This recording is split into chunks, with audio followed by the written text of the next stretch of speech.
Arab kembali halaman 2 di atas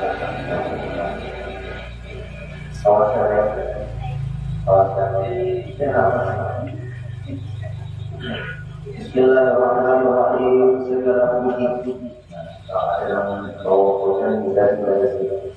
segala puji bagi Tuhan seluruh sekalian alam dengan puji-pujian yang berlengkap atas segala nikmatnya lagi menarik akan bagian pemberiannya dan salawatnya. Akmal serta sejahtera yang sempurna atas penghulu kita Nabi Muhammad SAW atas sekalian keluarganya dan sekalian sahabatnya. Kemudian daripada itu maka adalah nikmat Allah Taala yang amat besar kepada hambanya, yaitu nikmat Islam dan nikmat iman. Sebab keduanya itu telah dijadikan oleh Tuhan Azza wa Jalla sebab memasuki surga dan kekal di dalamnya dan selamat daripada setiap api saat neraka dan membuat taat kepada Allah Subhanahu wa Ta'ala. Jadi di sini kita diingatkan bahwa nikmat terbesar itu dua, Islam dan iman. Islam dan iman. Dua-duanya ini tidak bisa dipisahkan. Orang berislam belum tentu beriman. Tapi kalau dia beriman, pasti Islam. Tidak mungkin orang beriman. Tidak mungkin orang itu beriman kalau tidak berislam. Tapi kalau orang berislam, bisa jadi belum tentu beriman. Maka wajiblah atas tiap-tiap mukallaf yakni akhir balik bahwa ia mengetahui akan segala rukun Islam sebagaimana tersebut di bawah ini, demikian pula segala rukun iman sebagaimana akan tersebut, supaya boleh ia memberi syukur kepada Allah Subhanahu wa Ta'ala dengan mengamalkan amal-amalan keduanya yang terhenti maknanya dengan pengetahuan yang tersebut. Jadi ada dua rukun Islam, rukun iman. Rukun Islam, rukun iman. Nah, ini jangan sampai termuruk.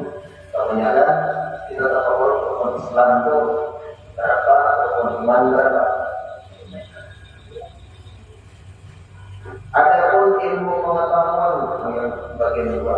Adapun ilmu pengetahuan untuk Islam yang pertama mengetahui akan makna dua kalimat syahadat, yaitu yang dikatakan ilmu usuluddin dan ilmu tauhid adalah yang dikehendaki sebutannya dalam kitab. Bermula atas tiap-tiap mukallaf bahwa dia mengenal pada Tuhan Azza wa Jalla dengan segala sifatnya yang wajib baginya dan yang mustahil padanya dan yang halus padanya, demikian pula wajib yang bagi segala Rasul alaihi salatu wassalam dan yang mustahil dan yang halus baginya akan nanti tersebut bahwa sebagian masuk pada makna dua kalimat syahadat. Rukun Islam, di Islam yang tidak ada. Pertama, rukun Islam itu mengucap dua kalimat syahadat. Asyhadu an la ilaha illallah wa asyhadu anna Muhammadar Rasulullah. Itu wajib. Wajib diucapkan. Minimal sekurang-kurangnya sekali seumur hidup.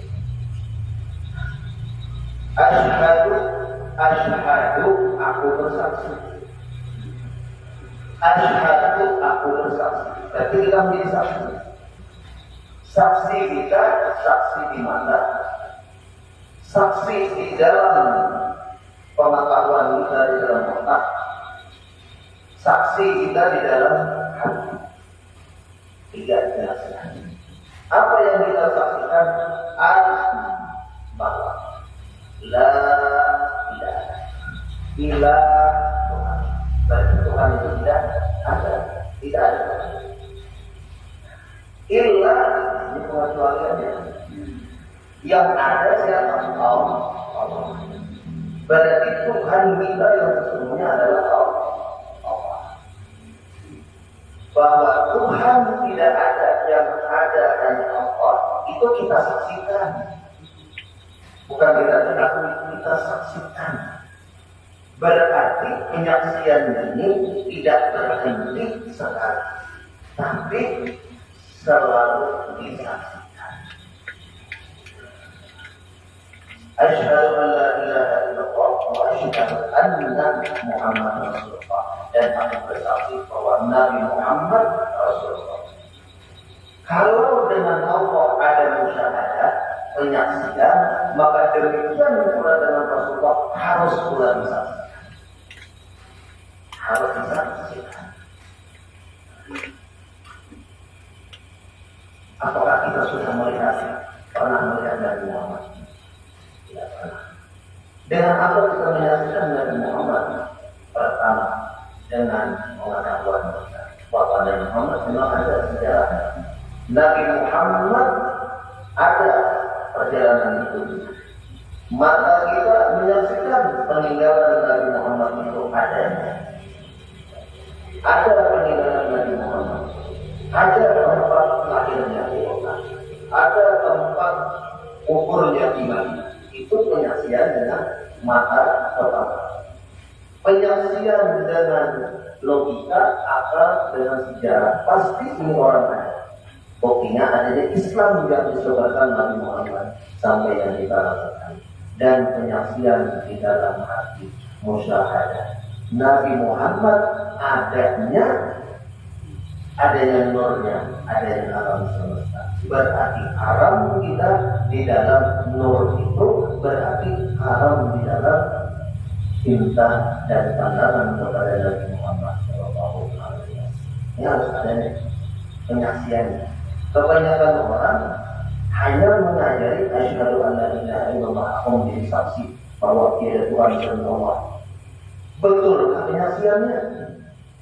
Kalau kita menjadi saksi kan kita harus hadir di situ. Bagaimana caranya kita menghadirkan pandangan kita, pikiran kita, hati kita? Penyaksian itu selalu ada, maka wajib kita belajar. Wajib kita mujahadah bersungguh-sungguh. Wajib kita melatih musyahadah ini dalam setiap hari kita. Makna Islam yang penting. Ada pun ilmu pengetahuan lain rukun Islam, yaitu telah yang dikata ilmu fikih, maka wajib pula atas tiap-tiap mukallaf bahwa mengetahui akan ilmu segala yang wajib atasnya, supaya sembahyang puasa demikian pula amal yang lain sunnah atau segala amal hendaknya dikerjakan bahwa karena tidak sah beramal dengan jahil pada hukumnya. Bermula dalilnya pada kitab Zubat, wa kullu man bi ghairi ilmin ya'mal fa'maluhu mardudatun la tuqbal. Tiap-tiap orang yang beramal dengan tiada ilmu, maka ilmunya itu, amalnya itu dibalikan kepadanya, yakni tiada dikabulkan di matanya. Syahadat sudah dalam hati, Islam dan tapi Islam ini tidak bisa dibuktikan hanya dengan kata-kata. Tidak bisa hanya dengan sekedar keyakinan, harus dibuktikan dengan amal. Apa amal Islam? Amal Islam sholat, puasa, zakat, lalu berangkat haji bagi yang mampu. Kalau orang mengatakan aku ini cukup Islam dengan musyahadah, aku ini Islam cukup dengan rasa, ilmu, ingat ilmu Rasul. Nah, kalau ingat Allah, di mana ingat Allah, disitulah aku adanya. Itu kan hanya ilmu hakikatnya. Kalau hakikat tidak dibuktikan dengan syariat, nol. Maka wajib hakikat tadi dibuktikan dengan syariat. Mengamalkan syariat dengan sholat yang sesuai dengan hukum yang itu. Sholat ini tidak bisa sekehendak kita, seenaknya dewi, tidak bisa. Contoh, sholat laki-laki wajib, laki-laki jadi imam kalau ada diikuti makmum perempuan. Dan di dalam shop itu harus laki-laki keseluruhan, baru bertakbir, berhijab ada perempuan. Itu hukum syariatnya. Yang dari Allah, dari Rasulullah, para ulama, tabi'in sampai hari ini begitu kita terima. Tapi kalau ada sholatnya imamnya laki-laki, makmumnya perempuan bisa diminta di depan. Ya kan, ada yang mulai viral. Bagaimana? Nah, kita kembalikan bagaimana yang sudah menjadi kesepakatan imam mazhab. Mazhab yang kita ikuti mazhab siapa? Mazhab Imam Malik, mazhab Imam Hanafi, mazhab Imam Ahmad bin Hanbal atau Imam Syafi'i, atau mazhab yang masih serupa dengan Imam mazhab ini. Tapi kita sepakat 4 mazhab ini. Adakah Imam Syafi'i membolehkan perempuan hisab sama dengan laki-laki? Adakah Imam Hanbali pernah membolehkan? Apakah ada Imam Maliki, Imam Hanafi Ahmad bin Hanbal? Ada. Kalau tidak ada, berarti siapa yang tidak itu? Begitu ditanya mazhabnya apa? Mazhab Soekarno. Kan kita masuk dalam mazhab Imam. Nah, jadi kita ini mudah aja. Kalau dalam bidang fikih, imam kita Syafi'i. Kalau di dalam tauhid, Abu Mansur Al-Maturidi, Imam Abu Hasan Al-Ash'ari. Kalau dalam bidang tasawuf, rujukan kita Imam Ghazali, Imam Abdullah bin Haddad, dan imam-imam yang muktabar. Jadi kalau ada yang bertentangan, yang tidak berkesesuaian, kita ikut yang muktabar saja. Jangan ikut yang aneh-aneh dan nyeleneh. Kita sudah sesuaikan dengan hukum syariat yang ada. Karena qawlu min man bighairi ilmin ya'mal. Kalau orang ibadah tidak ada gurunya, tidak ada panutannya, tidak ada pedomannya, tidak ada kitabnya, tidak ada rujukannya, tidak sesuai dengan kesepakatan ulama, a'maluhu mardudatun la tuqbal, amalannya ditolak, tidak diterima. Itu saja kesimpulannya. Adapun dari wujudnya segala ilmu yang tersebut itu yaitu hadis Rasulullah SAW, talabul ilmi fardhatun 'ala kulli muslim. Bermula menuntut ilmu wajib atas tiap-tiap muslim, dan dalil bahwa ma'rifat Allah Azza wa Jalla terdahulu wujudnya daripada lain ilmu, yaitu dari kitab surat awal wajibin al-insan ma'rifatullah disediakan. Artinya permulaan wajib atas manusia yaitu ma'rifat dalam yakin. Nah, kita ini kan wajib menuntut ilmu dari buayan sampai yang lahir, dari lahir sampai mati, bahkan mati pun masih ditantikan. Artinya apa? Masih menuntut ilmu. Jadi tidak ada bicara kita ini sudah sampai alim, sampai ke atas alas misalnya ilmunya, tetap wajib menuntut ilmu. Tidak ada kata istilah aku ini khatam sudah apalagi bertambah. Ada boleh dari melainkan yang lain, tidak ada cerita. Karena apa? Karena Rasulullah mengatakan bahwa menuntut ilmu itu kewajiban sampai nanti.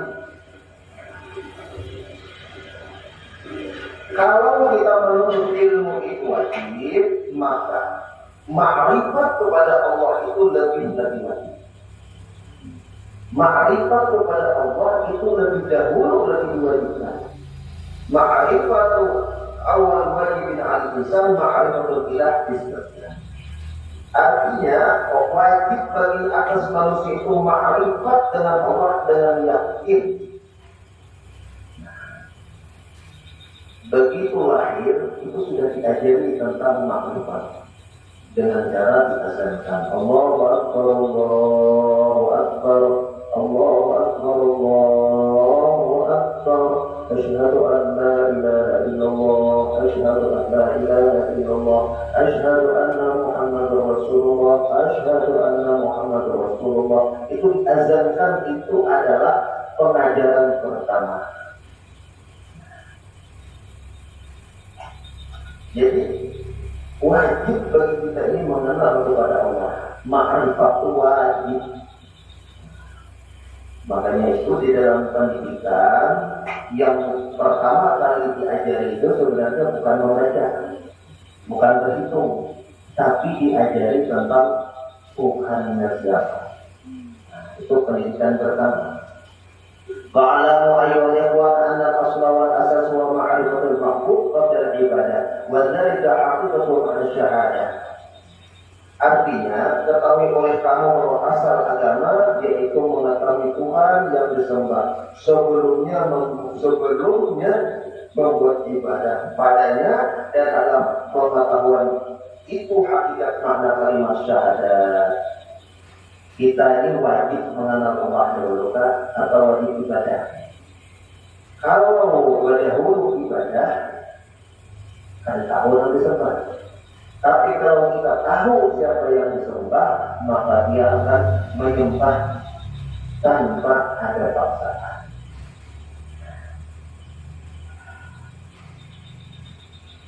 Dan jika telah diketahui kewajiban ma'rifat Allah Ta'ala atas tiap-tiap mukallaf dan kita olehmu bahwa artinya ma'rifat itu i'tiqad yang jazim lagi muwafaqah pada hak dengan dalil dan artinya jazim yaitu i'tiqad yang putus dia tiada di syaknya dan lagi maka bukan sangka-sangka adanya dan berbagi jazam itu 4 bagian sebagaimana di bawah ini dinakal daripada kitab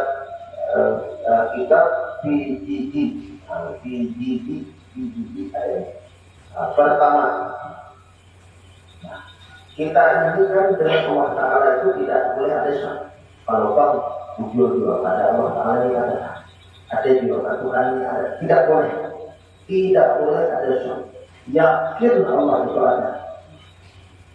Pertama jasa muwafaqah pada hak dengan dalil, maka inilah yang dikatakan oleh ma'rifat. Kita inilah ma'rifat. Ini pertanyaannya. Kita ini sampai umur saat ini kita ini sudah dikatakan ma'rifat atau tidak?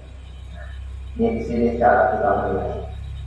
Pertama, orang dikatakan ma'rifat kalau dia tahu dalil. Ini ma'rifat paling rendah. Ma'rifat paling rendah. Kalau ditanya siapa Tuhan kita, maka kita menjawab Allah. Itu ma'rifat itu sudah. Dengan mengetahui bahwa Allah Tuhan kita itu ma'rifat sudah orang itu. Jadi jangan ada orang yang mengatakan belum ma'rifat tidak. Ada boleh kita perhatikan orang mukmin, orang muslim tidak ma'rifat, tidak boleh. Artinya orang yang tahu bahwa Tuhannya Allah saja itu sudah ma'rifat. Tapi ma'rifatnya rendah. Begitu ditanya apa dalilnya? Saya tahu. Allah beriman. Nanti kita akan siapa Tuhanmu? Allah panggil. Contoh Allah sudah. Tahunya Allah Ta'ala ya. Sudah ma'rifat tuh. Tapi ma'rifat paling rendah. Yang kedua, jazam Allah pada tetapi tiada dengan dalil. Maka yang dikatakan tafsir sahih. Yang ketiga, pada dalil maka inilah yang dikatakan jahil muwaffaq. Yang keempat, tiada muwafaqah pada hak dan tiada dengan dalil maka inilah yang dikatakan tafsir sahih. Yang kedua adalah yang pertama tadi ditahui siapa Tuhan Allah. Apa buktinya Allah Ta'ala Tuhan? Ini menciptakan alam semesta. Berarti ma'rifatnya dengan dalil. Ma'rifat sudah. Sekurang-kurangnya kalau kita ditaati orang Tuhan kita siapa? Allah. Buktinya apa dalilnya? La ilaha illallah. Sudah dalilnya. Kalau ditaati apa bukti Allah Ta'ala ada? Ini ada alam semesta. Ini adanya kita. Andai kata kita tidak juga Tuhan. Adanya Tuhan buktinya adanya kita. Allah menciptakan kita. Nah itu makrifat sudah. Tapi rendah. Tapi kalau yang tidak makrifat, kita pun siapa Tuhan? Siapa Tuhan? Nah kalau tahu ya. Nah itu orang itu tidak makrifat. Ada juga yang ditanya tidak ada dalil sama sekali. Nah, ya tadi kalau yang ma'rifah yang sempurna ditanya siapa Allah, siapa Tuhan Allah, dalilnya apa dari Allah. Itu sempurna itu ma'rifatnya dalam bidang ilmu. Yang kedua ditanya siapa Tuhan Allah, apa dalilnya tidak tahu. Itu kalau ditanya siapa Tuhan, nah tidak tahu. Nah itu dia merupakan dari kita tahu Allah Taala. Nah keempat itu ayat siapa Tuhan? Kita Tuhan beri. Nah ini ayatnya kita. Nah ayat. Nah ini empat. Kita ini mudah-mudahan masuk pada jazam muwafaqah. Jazam muwafaqah ini sekurang-kurangnya kalau ditanya siapa Tuhan kita, jawab Allah. Dalilnya apa? La ilaha illallah. Bila yang tidak tahu itu makrifat sudah. Makrifat. Dua, dengan tahu dengan Allah dan tahu dalilnya. Adapun arti dalil itu barang yang menunjuki atas kebenaran suatu barang. Adapun dalil wujudnya Allah Ta'ala dengan segala sifatnya adalah memadai dengan dalil ijmali, yaitu keadaan bumi, langit, dan barang yang di dalam keduanya. Firman Allah Ta'ala, Inna fi khalqis samawati wal ardi wa ikhtilafil laili wan nahari laayatin li ulil albab. Artinya bahwasanya di dalam kejadian segala langit dan bumi dan berserahan malam dan siang sesungguhnya sekali itu dipertunjukkan atas keadaan Allah Ta'ala yang menjadikan segala yang demikian itu bagi orang yang diambil punya akal, pikiran dan sebagainya lagi dinukil daripada ibadah Suhaimi dengan makna yang ada pun ma'rifat Allah Ta'ala dan ma'rifat Rasul terhenti atas pengetahuan tiga perkara yang tersimpan di dalam hukum akal, akli, yaitu wajib, mustahil, jaiz. Kita itu dikatakan manfaat kalau memenuhi dua. Pertama, kalau ditanya siapa zat, siapa Allah, wujudnya, kita jawab Allah. Bila mana ditanya apa dalilnya, lalu kita jawab dalilnya di dalam Al-Quran. Inna fi khalqis samawati wal ardi wa ikhtilafil laili wan nahari la ayatin ulil albab. Kalau kita tahu itu dalil, berarti makrifat. Kalau kita ditanya siapa Tuhan kita dijawab Allah. Apa dalilnya? La ilaha illallah, makrifat. Kalau kita ditanya siapa Tuhan kita, Allah. Apa dalilnya? Adanya alam semesta, itu makrifat. Kalau kita ditanya siapa Tuhan kita, Allah. Apa buktinya Allah? Ya, kita mengakui hubungannya, bukti adanya Allah, makrifat. Ini aja nanti saja kan. Minimal bila kita sudah tahu ini, kita sudah selamat. Minimal. Nah, lepas kewajiban kita makrifat Tuhan Allah. Hukum apa? Hukum ini ada hukum akal, ada hukum nakli atau hukum akli, hukum nakli, hukum adi. Ini kita bicara hukum terbagi tiga.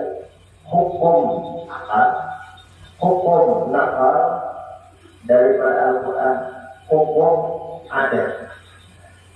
Apa hukum akal? Yakni hukum akal yang sempurna, yaitu cahaya yang tertaruh di hati mukmin. Dengan cahaya itu dapat diketahui akan segala ilmu daruri, yaitu yang tiada berhajat pada dalil, dan ilmu nazari, yaitu berhajat pada dalil. Dan artinya hukum akal menentukan satu barang bagi suatu barang atau menafikannya padanya dengan tiada terhenti atas berulang-ulang seperti hukum adi, dan tiada terhenti atas terbaru oleh yang menyeru seperti hukum syar'i bermula tersimpan hukum akal dengan tiga perkara. Hukum akal ini hukum yang bersesuaian dengan akal. Kalau tidak bersesuaian dengan akal, berarti ditolak. Apa hukum akal? Pertama, wajib. Wajib yaitu barang yang tidak dapat pada akal adanya. Mustahil barang yang tidak dapat akal adanya. Jaiz yang harus, yaitu yang sah pada akal dan tiada adanya. Contoh. Pertama, kita melihat Allah Ta'ala bersifat wujud. Wujud artinya ada. Hukum akalnya apa? Pasti alam semesta ini ada yang menciptakan. Itu hukum akal itu pasti. Karena kalau tidak ada yang menciptakan, pasti tidak ada keteraturan. Nah, contoh lampu. Lampu ini menyala, pasti ada pasti ada yang menghidupkan. Kemudian lampu ini mati, mati. Matinya ini pasti ada penyebab matinya, pasti ada yang mematikan. Ya kan? Lalu kesimpulannya, hidup dan matinya lampu pasti ada yang mengatur. Menyala mati, menyala mati, menyala mati. Pasti ada yang otak-atik. Pasti ada orangnya. Siapa?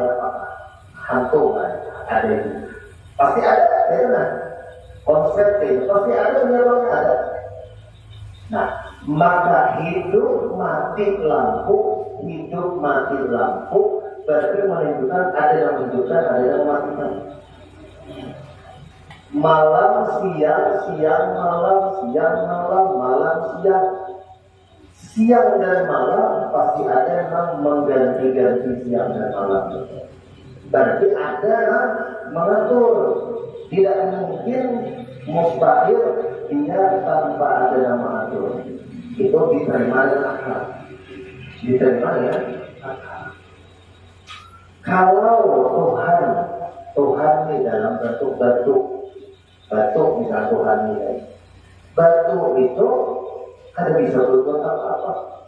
Ya, dicabutkan ke sungai, ya kan? Ya, dihancur, kalau bisa membela diri. Berarti bagaimana mungkin batu yang disembah ini bisa menolong manusia? Batunya tidak bisa apa-apa, kayak apa menolong? Nah, di sini akal yang berperan. Sama Nabi Ibrahim. Nabi Ibrahim ketika melihat bintang, hadza ilah, ini Tuhan. Begitu terus diperhatikan, ternyata bintang hilang. Kata Nabi Ibrahim, la uhibbul afilin, aku tidak suka yang hilang. Tidak mungkin yang dikatakan Tuhan lalu hilang. Malam besoknya melihat bulan. Kata Nabi Ibrahim, hadza ilah, ini Tuhanku. Malam besoknya ternyata hilang lagi bulannya. Oh, berarti ini Tuhan. Nah, dengan akalnya Nabi Ibrahim menyatakan bahwa Tuhan tidak mungkin sirna, tidak mungkin hilang. Berarti kalau hilang, berarti tidak bisa dijadikan Tuhan. Berarti yang digunakan Nabi Ibrahim adalah hukum akal itu. Hukum. Kita ada, pasti ada. Melihat keadaan diri berarti melihat keajaiban dan kekuasaan Tuhan. Makanya itu orang di dalam tasawuf mengatakan, kenalilah dirimu, maka kau kenal dengan Tuhan. Dalilnya di dalam Al-Quran, wa fi anfusikum afala tubsirun. Di dalam diri kita ini, apa kita tidak melihat kekuasaan Tuhan? Ini baru duduknya di wujud. Wujud. Ada tidak melihat diri, adanya wujud. Tetapi kita melihat adanya kekuasaan Allah di dalam diri kita. Inilah jalan orang-orang tauhid. Tetapi orang-orang jalan sufi, dia turunkan sedikit, tidak langsung melihat kepada mana diri, tidak langsung melihat kepada kepada tauhid sifat. Itu kan sifat, wujud itu kan sifat. Sifatnya apa? Ada. Ya, sifat Allah ada, wujud. Bila yang melihat sifat Allah itu wujud ada nih Allah, berarti lawan-lawanannya diri kita tidak. Diri kita tidak. Kalau Allah ada, kita ada, kedua yang ada. Jadi bagaimana cara melihat? Pandanglah yang ada ini hakikatnya tidak ada. Di balik yang tidak ada itulah hakikat yang ada sesungguhnya. Maka melihat diri bukan melihat diri kita, karena itu sifatnya majazi. Sedangkan yang menciptakan diri kita itu adalah hati. Itu diajari Allah dengan Rasulullah di dalam Al-Quran. Wa ma ramaita idza ramaita walakin Allah harrama. Wahai Muhammad, bukan engkau yang melempar, tetapi Allah yang melempar. Bukan engkau yang memanah, tapi Allah yang memanah. Dalam hakikat, supaya tidak takui diri kita. Itu jalannya orang tauhid, duduknya dalam sifat wujud. Tapi bagi orang sufi, ia kadang melihat langsung kepada Allah. Diturunkan sedikit jalur ajaran dan penyampaian yang beliau belajar dalam Salman Al-Madani. Jalannya adalah jalan Nur Nabi Muhammad. Dalam jalan Nur Nabi Muhammad ini ibarat saf mundur sedikit. Ada langsung melihat Allah Ta'ala mundur. Dari mana mundurnya? Mengambil jalur belakang. Asyhadu an la ilaha illallah. Dimulainya asyhadu anna Muhammad Rasulullah. Orang tidak akan kenal dengan Allah kalau tidak melalui Rasulullah. Imam kita, imamnya adalah Rasulullah. Jadi memandang adanya alam semesta dikembalikan pada asal kejadian Nur Nabi Muhammad. Nur Nabi Muhammad. Laulaka masalahul li ajri. Laulaka masalahul apa. Ini ajaran Syekh Muhammad Al-Banjari, Datuk Orang Kaya, diambil daripada Salman Madani. Jalannya pada pasangannya itu adalah jalan memandang Nur Nabi Muhammad. Jadi kadang kita pandang aku asal kejadian, oh Allah Ta'ala menciptakan. Nah ada Allah Ta'ala, sedangkan aku tidak. Berarti menyatu disebut dengan wahdatul wujud. Wahdatul wujud ini tidak memandang diri kita, memandang wujudnya Allah. Tauhid ini dipegang oleh Sultan pertama Pangeran Suryanata. Ini wahdatul wujud. Beliau Islam, tetapi manhaj tauhidnya adalah wahdatul wujud. Disempurnakan, dilajari setelah datangnya Syekh Muhammad Al-Banjari, karena Pangeran Suryanata ini moksa, Datuk Anak Muhammad Habib, cucu hijab daripada Syekh Muhammad Al-Banjari yang mengajari duduk di dalam makam Nur Nabi Muhammad. Maka sempurnanya lah di dalam pandangan tasawuf ini, dalam pandangan mengikuti ajaran Datuk Al-Banjari. Padahal rentangnya lebih 300 tahun, 500 tahun. Tapi orang wali kan bisa masuk ke alam itu dan mengajari. Jadi kita kembali, kita belajar tauhidnya, belajar juga merasuk dalam merasukkan nur, jalan Nur Nabi Muhammad, supaya kita bisa mengimbangkan. Kalau jalan tauhid, ya tadi jalan amalannya tauhid, zikir, la ilaha illallah, la ilaha illallah, la ilaha illallah. Dalam pandangan tauhid, la mawjud illallah, tidak ada wujud kecuali Allah. Nah, itu pandangan tauhid. Di jalannya jalan. Tapi kalau jalan Nur Nabi Muhammad adalah jalan salawat. Nah, jadi keduanya ini kita kalau kita pakai, kita amalkan, kita imbangkan. Yang mana yang masuk, yang dekat dan mudah dengan kita, itu yang kita amalkan.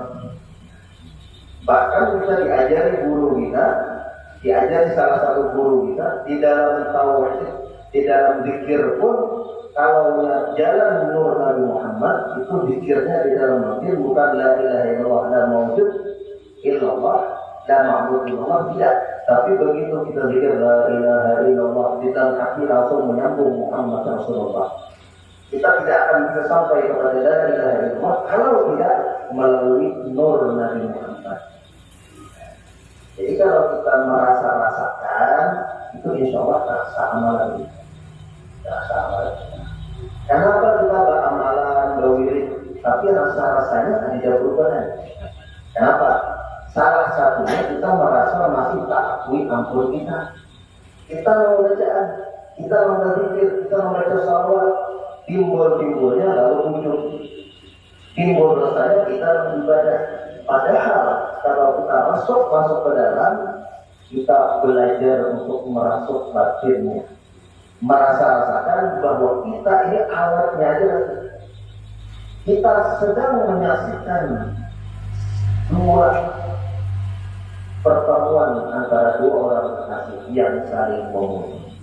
Allahumma, Allahumma. Begitu menyebut Allah, ingat kepada Allah. Sholli, ingat kepada Allah. Ala, ingat kepada Allah. Sayyidina Muhammad, ingat kepada Rasulullah. Allahumma sholli ala Muhammad. Begitu Allahumma sholli, ingat kepada Allah. Itu dalam ingatan namanya adalah irtiqa, naik. Sholli ala, maksudnya Sayyidina Muhammad, tanazzul, turun. Jadi begitu Allahumma sholli ala, ingatkan Sayyidina Muhammad, tanazzul. Ingatan satu, ingatan kepada Allah, ingatan kedua, ingat kepada Rasulullah. Dan itu dilatih. Allahumma sholli ala Sayyidina Muhammad. Allahumma sholli ala Sayyidina Muhammad. Ingatan di dalam batin, sedang ingat Allah, ingat Rasulullah, ingat Allah, ingat Rasulullah, itu namanya tarawih dan tanazzul. Nah, bila tarawih dan tanazzul ini diamalkan, maka rasanya kita itu timbul nanti rindunya kepada Nabi Muhammad luar biasa. Karena kita merasakan pertemuan dua orang kekasih. Hilang kita ini, hampa kita ini hanya menjadi alat, menjadi musyahadah di terletaknya asyhadu anna Muhammad Rasulullah. Allah Ta'ala bersifat wajib, mustahil tiada, tidak mungkin tiada. Dan Allah bersifat jadi. Kita sampaikan ke wujud. Hukum syar'i artinya hukum syar'i itu perintah Allah Ta'ala dengan perbuatan dan karena memberatkan perintah, maka dikata ini khitab taklif, kedua menentukan surat atau syarat atau mani'. Maka dikata khatib al-mudhi' ini ditaruh oleh Allah Ta'ala akan hukum itu, maka dalam hal hukum syar'i dengan makna ini ada 7 bahagian tersebut di bawah itu. Hukum syar'i itu pertama adalah wajib. Wajib artinya dapat pahala dikerjakannya dan dosa yang ditinggalkan baginya. Ini wajib. Wajib itu kita tahu bila dikerjakan berpahala, ditinggalkan berdosa. Sunnah, barang yang di pahala yang dikerjakan tiada dapat dikerjakan berpahala, ditinggalkan tiada berdosa. Itu sunnah. Haram, kalikannya dari wajib. Barang yang dikerjakan berdosa, bila ditinggalkan berpahala.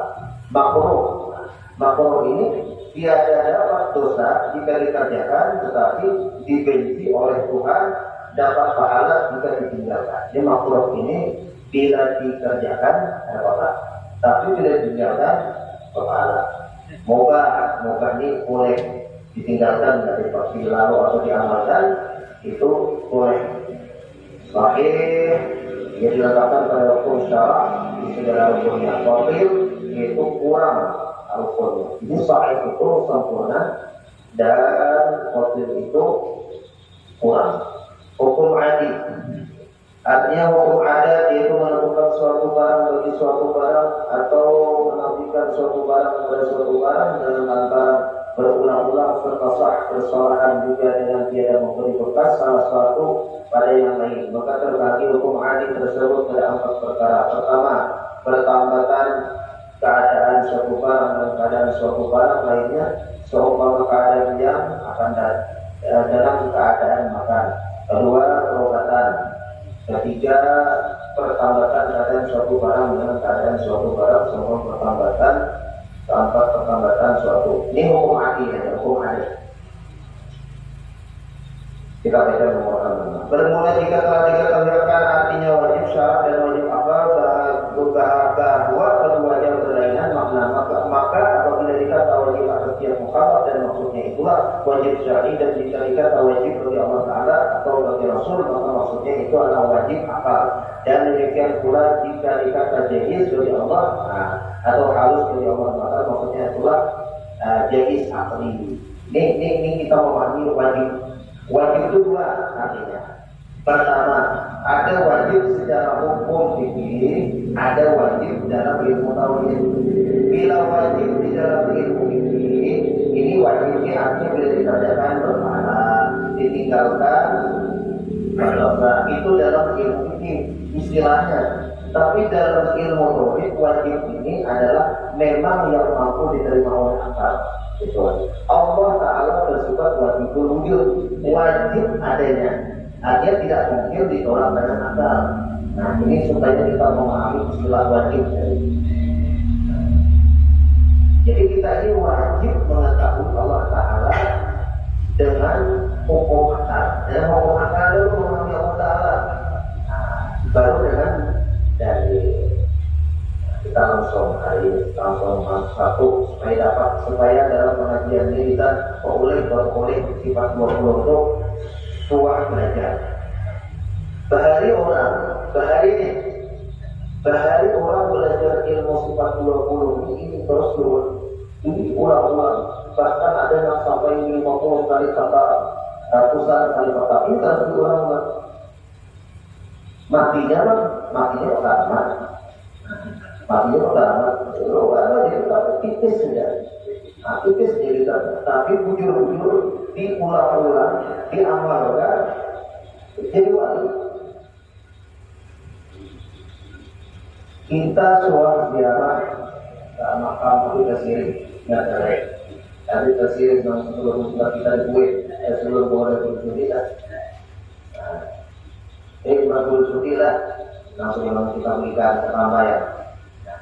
Habib Hamid Tasiri itu beliau mengaji lawan guru Sidin tentang wujudnya. Satu aja wujud. Ada yang lain wujudnya di siang malam. Akhirnya apa? Diberikan Allah Ta'ala terbuka hijab, jazab Sidin. Lalu dapat wilayah jadi wali. Satu aja wujud. Kaya bang. Oke deh.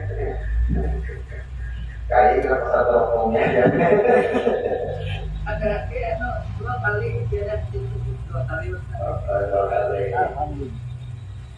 Makanya kira-kira di pasal teropongnya belum kaya lagi.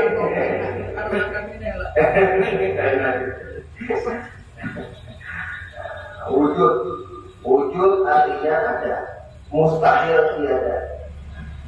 Allah Ta'ala itu ada, mustahil tidak ada. Dalilnya firman Allah Ta'ala, Allahul ladzi khalaqas samawati wal arda wa ma bainahuma, dan Allah jua yang menjadikan 7 lapis langit dan bumi dan barang yang di antara keduanya. Maka patut bagi mukmin mukmin bahwa ingat pada Tuhan Allah Ta'ala pada tiap-tiap yang wujud juga ada. Allah Ta'ala itu kan wujud. Tapi wujudnya Allah Ta'ala ini ada seperti kita, bukan dalam arti adanya bentuknya, tidak ada gambarannya. Jadi Allah Ta'ala itu kayak apa? Tidak sama. Laisa kamitslihi syai'un, laisa kamitslihi syai'un, tidak ada yang sama. Allah Ta'ala itu cahaya lain. Allah Ta'ala itu seperti angin lainnya. Allah Ta'ala itu di atas adanya. Allah Ta'ala tidak di atas, tidak di bawah, tidak di kanan, tidak di kiri, tidak di timur, di barat, utara, selatan, tidak. Hati-hati tidak. Aku ini tergantung di atas dia. Nah, aku tergantung di atas apa? Itu seakan-akan ya kalau Allah Ta'ala itu bertempat. Salah dia tunggu anaknya tunggu di atasnya. Saya topang di atas. Topang berdiri di atas dengan topang di atas. Tergantung. Hati-hati tidak. Jika aku ini tergantung Allah Ta'ala itu namanya apa? Ini aku tergantung di atas. Siapa di terbatas. Seakan-akan kita menyatakan Allah Ta'ala itu bertempat, padahal Allah laisa kamitslihi syai'un, tidak membutuhkan tempat. Amalannya apa? Amalannya la ilaha illallah. Bilanya la ilaha illallah, bilangnya la ilaha illallah, bilangnya. Nah, ada siapa? Allah. Nah, ada Allah. Yang kedua, qidam. Qidam artinya sejak sudah ada Allah Ta'ala, ada dulu. Bahkan terdahulu dari mereka terdahulu itu. Mustahil didahului oleh Adam, didahului oleh yang tidak ada. Kita ini kan didahului oleh yang tidak ada. Adanya kita hari ini didahului oleh yang tidak ada. Udah betul. Tadi misalnya lahir tahun 1880 misalnya. Tahun berapa ya? 19 berapa? 640 1930 Andai kata KAI ini lahir 1940 ada KAI 1930 20 belakangnya di mana KAI?